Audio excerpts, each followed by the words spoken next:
তাকেও গঙ্গায় ছুঁড়ে 100% তৃণমূল ঠকাবে, ছুঁড়ে গঙ্গায় ফেলে দেওয়া হবে। পশ্চিমবাংলার মুখ্যমন্ত্রী কি বললেন, আপনারা অকাবলিয়ে গুলুগুলি করবেন না, অকাবলিয়ে অমুক করবেন না, অকাবলিয়ে এই করবেন না, যদি করেন আমার চেয়ে বেশি কেউ মানে শত্রু কেউ হবে না। দিল্লি যেয়ে করা আমি দিল্লি পড়েছি, শত্রু কেউ হবে না। কেন উনি এই হুমকি দিলেন? উনি এই হুমকি দিলেন কেন? উনি তো আমাদের রাস্তায় বসিয়ে দিয়েছে। তৃণমূল যদি ভুল শুধরে না নেয় তাকেও গঙ্গায় ছুঁড়ে 100%। কারণ ভারত স্বাধীন হওয়ার পর থেকে আমাদের কংগ্রেসে ঠকিয়েছে, 34 বছর বামফ্রন্ট সরকার ঠকিয়েছে, কংগ্রেস ঠকিয়েছে, ছুঁড়ে গঙ্গায় ফেলে দিয়েছে, সিপিএম ঠকিয়েছে, ছুঁড়ে গঙ্গায় ফেলে দিয়েছে, আর তৃণমূল ঠকাবে, ছুঁড়ে গঙ্গায় ফেলে দেওয়া হবে। আমাদের সংশোধন এখন আমরা সরকারের কাছে অনুরোধ করব, আমাদের 3টি জিনিস বিশেষ করে এসআর আর ওবিসি আর ওয়াকআপ, এই 3টে কিভাবে সংশোধন করতে হবে, সংশোধন নিয়ে আসতে ওয়াকআপ হবে। নিয়ে তো মুসলিমদের ঠকালেন এক প্রকার। হ্যাঁ, অবশ্যই। ওয়াকআপটা কি এটা ভালো বোঝার চেষ্টা করেন। ওয়াকআপ হচ্ছে কেন্দ্রীয় সরকারের বাবার সম্পত্তি নেই, ওয়াকআপ এই রাজ্য সরকারের বাবার সম্পত্তি নেই।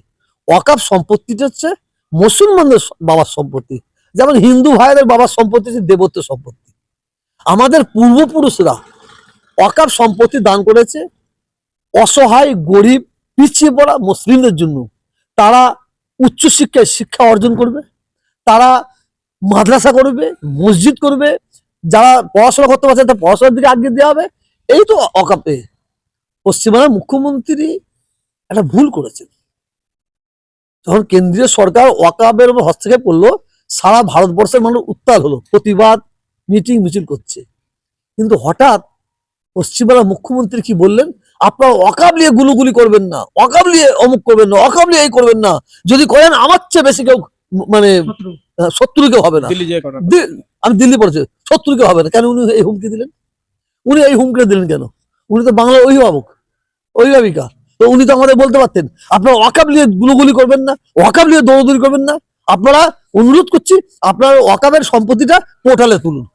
সেই সময় যদি পোর্টালে তুলতে বলতো, তাহলে আমরা ওয়াকআপের সম্পত্তিগুলো পোর্টালে তুলতাম, ওয়াকআপে তুলতাম। উনি তো আমাদের রাস্তায় বসিয়ে দিয়েছে। যেটা আমি শুনছি এটা আরো জানার চেষ্টা করব।